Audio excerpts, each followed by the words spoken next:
जय हिंद दोस्तों, नमस्कार। आज भाई हम लोग पढ़ाई करेंगे 8 से 14 अप्रैल का करंट अफेयर क्वेश्चन।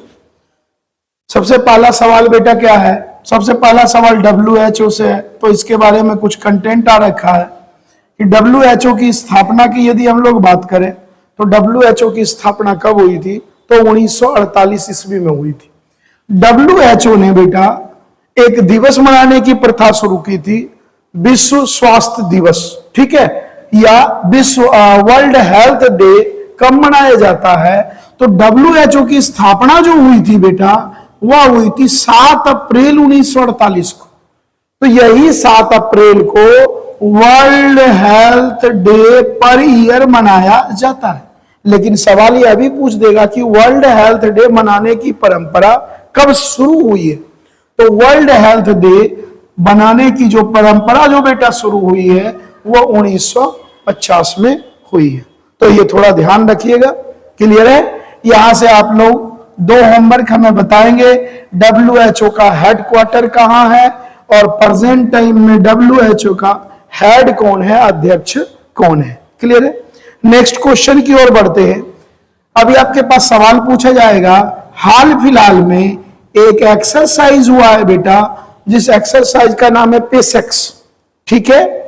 इस एक्सरसाइज का नाम जो है वह है पेसेक्स एक्सरसाइज।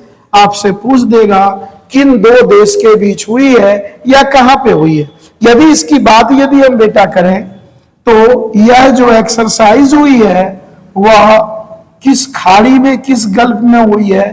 तो अदन की खाड़ी में हुई है। और इस एक्सरसाइज में कौन 2 नौसैनिक भाग लिए थे? तो भारत और न्यूजीलैंड। तो ये कई बार सवाल पूछे जा चुके हैं, ठीक है, कि पेसेक्स एक्सरसाइज कहां हुई थी? अदन की खाड़ी में। किसके किसके बीच? तो भारत और रॉयल न्यूजीलैंड के बीच हुई थी। यह भी पूछ देगा रॉयल न्यूजीलैंड, तो रॉयल न्यूजीलैंड के बीच हुई थी, जिसका नाम क्या था? पेसेक्स। अगले की यदि बात करें बेटा, अभी हाल फिलहाल में भारत की जो राष्ट्रपति हैं उनका नाम क्या है भाई? तो द्रौपदी मुर्मू जी नाम है, ठीक है? द्रौपदी मुर्मू जी अभी हाल फिलहाल में लिस्बन का दौरा किए। लिस्बन बेटा किसका कैपिटल है? तो लिस्बन पुर्तगीज है, पुर्तगाली कैपिटल है। तो लिस्बन में जब ये गए थे वहां पे इन्हें अवार्ड दिया गया, क्लियर है? अब यदि ये पूछा जाए कि पुर्तगाल के राष्ट्रपति कौन है, तो मार्सेलो रेवेली। ध्यान रखना, वहां के जो राष्ट्रपति हैं बेटा मार्सेलो रेवेली। तो राष्ट्रपति ने राष्ट्रपति से मुलाकात किया भाई, और लिस्बन में इन्हें एक अवार्ड दिया गया। अब से पूछ दिया जाएगा कि अभी जो अवार्ड जो दिया गया लिस्बन का, उसका नाम है की ऑफ ऑनर। ध्यान रखना, की ऑफ ऑनर। तो ये ध्यान रखिएगा, ये पुर्तगाल का अवार्ड तो है, लेकिन लिस्बन जो शहर है उसका ये प्रमुख अवार्ड है। तो लिस्बन शहर का प्रमुख अवार्ड अभी हाल फिलहाल में मार्सेलो रेवेली जो वहां के राष्ट्रपति हैं, भारतीय राष्ट्रपति द्रौपदी मुर्मू जी को पुरस्कृत किए। तो ध्यान रखना।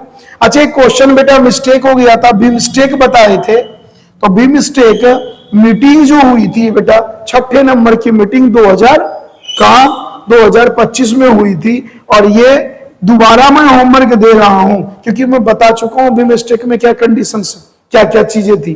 तो बिमस्टेक की 2025 में मीटिंग कहां पे हुई ये आप हमें बताइएगा। मैं पिछले वाले वीडियोस में बता रखा हूं। नेक्स्ट क्वेश्चन पूछा जाता है बेटा कि BSF बटालियन का गठन कब हुआ है? तो ध्यान रखिएगा, BSF बटालियन का गठन जो हुआ है 1965 में हुआ है। जब स्टार्टिंग में भारत और चाइना के बीच जब युद्ध चल रही थी, तो बीच में प्रॉब्लम क्रिएट करने के लिए पाकिस्तान आ गया। और जो बेटा गुजरात वाला एरिया है ना, ये वाला गुजरात वाला रन ऑफ कच्छ वाला जो एरिया है, यहां पे पाकिस्तानी टेररिस्ट, पाकिस्तान पुलिस वाले बड़ा प्रॉब्लम क्रिएट कर रहे थे। तो भारत सरकार आनन फानन में एक बटालियन का गठन किया, जिसका नाम क्या है? BSF, border security force, clear है? नेक्स्ट क्वेश्चन की ओर बढ़ते हैं भाई। नेक्स्ट क्वेश्चन बड़ा मजेदार है कि भाई राफेल विमान के बारे में आप लोग तो सुने होंगे, पढ़े भी होंगे, मैं पढ़ाया भी हूं। तो भारत सरकार के द्वारा राफेल विमान जो बेटा खरीदा गया है वह किस देश से? तो फ्रांस से। पहले बेटा राफेल कितना खरीदा गया? तो 36। अभी हाल फिलहाल में यदि देखा जाए, अप्रैल के माह का करंट अफेयर, थोड़ा मैं पीछे चल रहा हूं लेकिन इसको जल्द ही आपको मैनेज कर दूंगा, इस महीने मैनेज हम कर ही देंगे। क्लियर है? तो यहां से यदि पूछा जाए बेटा कि अभी हाल फिलहाल में कितने विमान और खरीदने की बात कही गई, तो 26। पहले 36 खरीदे जा चुके हैं, लेकिन ये जो 26 जो विमान बेटा खरीदे जा रहे हैं, ये पूछा जाता है इसका नाम क्या है? तो इसका नाम है राफेल एम। और इसको कहां पे किसके लिए खरीदा जा रहा है? तो नौसेना के लिए, नेवी के लिए 26। तो टोटल भी पूछा जा सकता है आपके एग्जाम में। तो डील पक्की हो चुकी है। तो 26 नए राफेल एम क्वालिटी के विमान आएंगे, अपडेटेड वर्जन है। ठीक है, किसको सौंपे जाएंगे?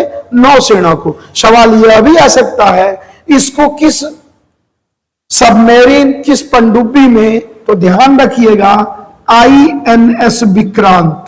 तो इन सभी राफेल विमान को कहां पे शिफ्ट किया जाएगा? तो INS विक्रांत पे इन्हें क्या किया जाएगा भाई? शिफ्ट किया जाएगा। क्वेश्चन बड़े अच्छे अच्छे, मन लगा के पढ़िए आप लोग। अगला बेटा यदि देखा जाए, अभी हाल फिलहाल में पूछ दिया जाएगा कि हाल फिलहाल में गौरव वर्ड यूज हुआ है, ये क्या है?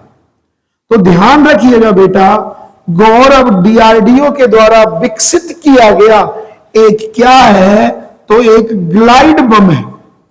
तो ये पूछ दिया जाएगा गौरव क्या है?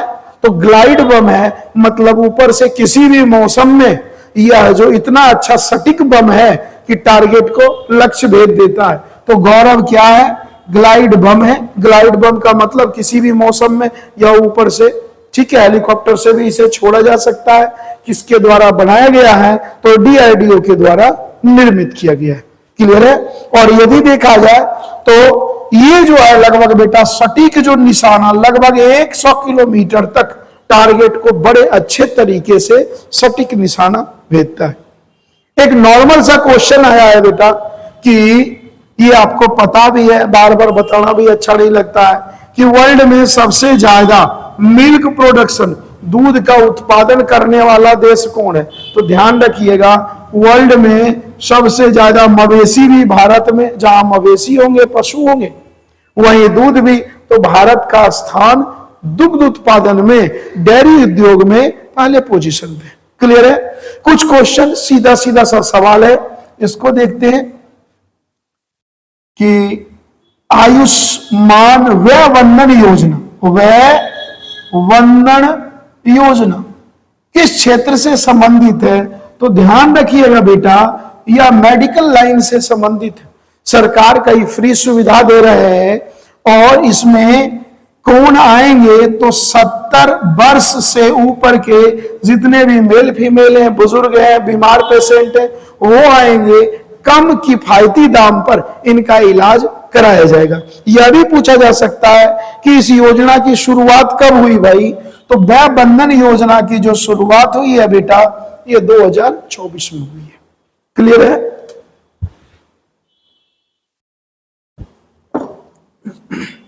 अगला सवाल, अच्छा एक चीज हो सकता है कई बार सवाल दे दे कि लगभग इसमें कितने बीमारी को टारगेट किया गया है। तो लगभग देखा जाए कितने टाइप की बीमारी, 1961 टाइप की बीमारी को इसमें टारगेट किया गया है। लेकिन ध्यान रखना, एज यहां क्या है? 70 प्लस है। ये थोड़ा आप लोग ध्यान रखिएगा। नेक्स्ट सवाल है बेटा, हडसन नदी। सीधा सीधा सा सवाल है, आपके एग्जाम में आते हैं कि हडसन नदी कहां की नदी है? तो सिंपल सी बात है, USA की नदी है। एक क्वेश्चन कई बार रिपीट होता है हिस्ट्री से कि टिहरी बांध कहां है? तो टिहरी बांध बेटा यदि हम बात करें तो उत्तराखंड में है। उत्तराखंड के किस जिले में है? तो टिहरी जिले में। क्लियर है? यह विश्व का ऊंचाई पर स्थित सबसे ऊंचा बांध है। ऊंचाई पर स्थित विश्व का सबसे ऊंचा बांध कौन सा है? तो टिहरी बांध। क्लियर है? अब यहां से एक और सवाल पूछा जा सकता है कि भाई ये दो नदी के भिलंगाना और भागीरथी, ये दो सवाल बेटा कई बार पूछे गए हैं। ठीक है, भिलंगाना मतलब ये जो बांध का, इस बांध में किस नदी का पानी जाता है, तो दो नदी का, तो भिलंगाना और भागीरथी नदी का पानी टिहरी बांध में क्या होता है, स्टोर होता है। कई बार बेटा मैं देखा हूं, एक दो बार देखा भी हूं कि एक और सवाल पूछा जाता है कि इसका अन्य नाम क्या है टिहरी बांध का, तो ध्यान रखिएगा स्वामी राम तीर्थ सागर बांध। तो इतने क्वेश्चन ध्यान रखिएगा। टिहरी बांध उत्तराखंड में, टिहरी जिले में, विश्व का सबसे ऊंचा बांध है, ऊंचाई पर स्थित भी विश्व का सबसे ऊंचा बांध है। किन दो नदी के मिलने से यह बना है भाई, तो भिलंगाना नदी और भागीरथी नदी। इसका अन्य नाम क्या है, तो राम भगवान के नाम से याद रखना, राम तीर्थ। राम भी याद रहेंगे तो काम हमारे, ऐसे राम नाम लेना भी आपके लिए क्या होता है, अच्छा होता है भाई। ठीक है, नेक्स्ट क्वेश्चन की ओर बढ़ते हैं, देखते हैं भाई अगला सवाल क्या आपके। अगला सवाल पूछा गया है बेटा कि पीएम श्री, ध्यान रखिएगा, पीएम श्री योजना कब शुरू की गई और किस क्षेत्र से। तो पीएम श्री जो योजना शुरू की गई है 2022 में, और किस क्षेत्र से संबंधित है, शिक्षा। मतलब शिक्षा में जो छोटे मोटे जो रॉ मटेरियल टूट फूट होते हैं, रिपेयर करने, मतलब छोटे छोटे चीजों को बड़े अच्छे तरीके से डेवलपमेंट करने के लिए। और ये पीएम श्री योजना जो है कब से लागू हुई, तो 2022 में। लेकिन ये प्रोजेक्ट शुरू कब होना था, तो न्यू एजुकेशन पॉलिसी आई थी 2020 में शुरू होना था, लेकिन कोरोना के कारण इसे एक्सटेंड कर दिया 2022 में। नेक्स्ट यदि बेटा पूछा जाए कि हाल फिलहाल में गांधी सागर नेशनल पार्क क्यों चर्चा में रहा, तो जो कुछ बेटा जो नए चीते आए हैं ना, जो जन्म लिए हैं बेबी, तो उसको शिफ्ट किया जा रहा है गांधी सागर नेशनल पार्क में। और यह जो नेशनल पार्क है भारत के किस राज्य में है, तो मध्य प्रदेश। क्लियर है। नेक्स्ट क्वेश्चन की ओर बढ़ते हैं। यूरी गागरिन पुरस्कार यदि पूछा जाता है कि यूरी गागरिन पुरस्कार हाल फिलहाल में दिया गया, क्यों दिया जाता है, तो ध्यान रखिएगा बेटा, यह क्वेश्चन आपके एग्जाम में कई दफा पूछा गया है। पहली मनुष्य यदि देखा जाए तो अंतरिक्ष में जाने वाले पहले मनुष्य यही थे, यूरी गागरिन। तो इसी के सम्मान में यूरी गागरिन पुरस्कार दिया जाता है। क्लियर। नेक्स्ट क्वेश्चन की ओर बढ़ते हैं। एक बेटा सीधा सा सवाल पूछा जाता है, H2SO4 प्लस कहो या और कहो HNO3, या ऐसे लिखो HNO3, या तो सूत्र में आ जाएंगे या फिर आ जाएंगे हिंदी में कि एसिड रेन में प्रमुख कौन कौन से गैसेस शामिल होते हैं। तो एसिड रेन में दो होते हैं, सल्फ्यूरिक एसिड, ध्यान रखिएगा H2SO4, और दूसरा होता है नाइट्रिक एसिड HNO3। ये हो गया हमारा सल्फ्यूरिक एसिड H2SO4 और HNO3। कई बार कह देगा कि भाई एसिड रेन जो होता है, अम्लीय वर्षा होता है, सामान्यतः पाए जाते हैं, तो ना तो सल्फ्यूरिक एसिड बताएंगे ना तो बताएंगे नाइट्रिक एसिड। आपके एग्जाम में क्या लिख देगा, ऑप्शन ए दे दिया H2SO4। तो जैसे सवाल पूछे जाते हैं उस अनुसार से आपको जवाब देना होगा, तभी आप सफल हो पाएंगे। नेक्स्ट यदि देखा जाए, बड़ा धमाल कर दिया है भाई डीआरडीओ। डीआरडीओ बेटा अभी बड़ा धमाल किया है। डीआरडीओ ने अपना एक रिसर्च सेंटर कुरनूल भी बोलते हैं, करनूल किस राज्य का हिस्सा है यह हमें जरूर बताइएगा। अभी जो है करनूल में बेटा एक देखा जाए तो लेजर वेपन्स का यूज किया गया है। अभी तक भारत के अलावा 3 देश के पास, यूएसए 1, चाइना 2, रूस 3, इसी 3 के पास लेजर वेपन्स थे। ठीक है, मान लो कोई मिसाइल जा रहा है, कोई और वेपन्स जा रहे हैं, कोई रॉकेट जा रहे हैं, कुछ भी चीज हो, ठीक है, छोटे उपकरण, बड़े टेक्नोलॉजी वाले, लेजर से उसे मार गिराएगा। तो ऐसा करने वाला भारत कितने नंबर का देश बन गया बेटा, बड़ा ही इंपॉर्टेंट है।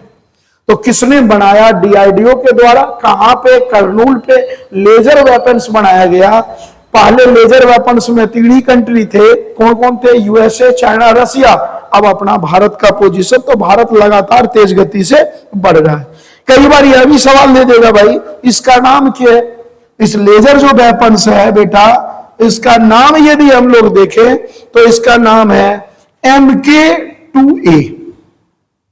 ऐसा भी दे सकता, हाल फिलहाल में MK2A चर्चा में रहा, क्या है, तो ये लेजर वेपन्स है। और यदि बढ़ा है तो इसे हम लोग क्या कहते हैं, लेजर डायरेक्ट एनर्जी, ठीक है, वेपन। यदि पूछा जाए तो इसे कहते हैं लेजर डायरेक्ट एनर्जी वेपन। तो MK2A ये बड़ा ही इंपॉर्टेंट क्वेश्चन है, ध्यान रखना। आगे बेटा सीधा सा सवाल है, मनरेगा वगैरह मैं बता चुका हूं, बार बार वही चीज नहीं बताना चाहता हूं। सरकार ने अभी एक उपलब्धि और थोड़ा सा किया है। पहले मनरेगा क्या होते थे, मनरेगा को साल भर में 100 दिन की नौकरी मिलती थी, क्लियर है, और सैलरी वही 250-300 रुपया था पर डे के हिसाब से। लेकिन अब 100 से कितना दिन बढ़ा दिया, 50 दिन और बढ़ा दिया, 150 हो गया। और इनकी जो मजदूरी होगी एक दिन की अब बढ़कर कितना हो गया, 400। तो कई बार ऐसे सवाल भी पूछ दिए जाते हैं। नेक्स्ट कुछ ही सवाल और हैं, 1-2 सवाल और हैं, आराम से पढ़ो, मैं तो यही कहूंगा भाई। नेक्स्ट बेटा देखा जाए, अभी हाल फिलहाल में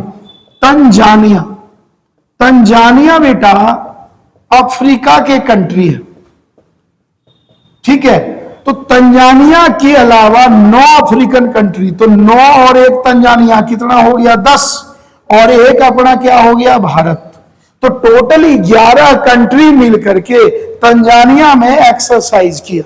अब ये पूछा जाएगा भाई तंजानिया में कहां पे किया एक्सरसाइज, तो तंजानिया में दार ए सलाम, तंजानिया में बेटा एक प्लेस है जिसका नाम है दार ए सलाम में 11 देश एक्सरसाइज किए, जिसमें 10 देश अफ्रीकन कंट्री हैं और 1 अपना भारत है, क्लियर है। और इसका नाम क्या है, एक्मे। इसका मतलब क्या होता है, एक्मे का मतलब होता है, इसका बेटा यदि हम संस्कृत में वर्ड निकालें तो एकता। तो ये बड़ा खतरनाक सवाल है कि एक्मे एक्सरसाइज कहां हुआ, दार ए सलाम में किसका पार्ट है, तंजानिया का पार्ट है। कितने देश भाग लिए, 11 देश भाग लिए, जिसमें अपना भारत भी है, बाकी जो 10 कंट्री है वो अफ्रीकन कंट्री है, क्लियर है। और बेटा शायद आखिरी सवाल है, नॉर्मल है, कि हाल फिलहाल में एक फेस्टिवल मनाया गया है जिसका नाम है बीजू फेस्टिवल, ठीक है। तो बीजू फेस्टिवल की यदि हम लोग बात करें तो बीजू फेस्टिवल कर्नाटका में मनाया गया, ठीक है। तो यहां तक, बाकी कोशिश मैं यही कर रहा हूं, ठीक है, जितना जल्दी हो आपका करंट अफेयर मैं कवर करा दूं, ठीक है। Okay, take care, bye.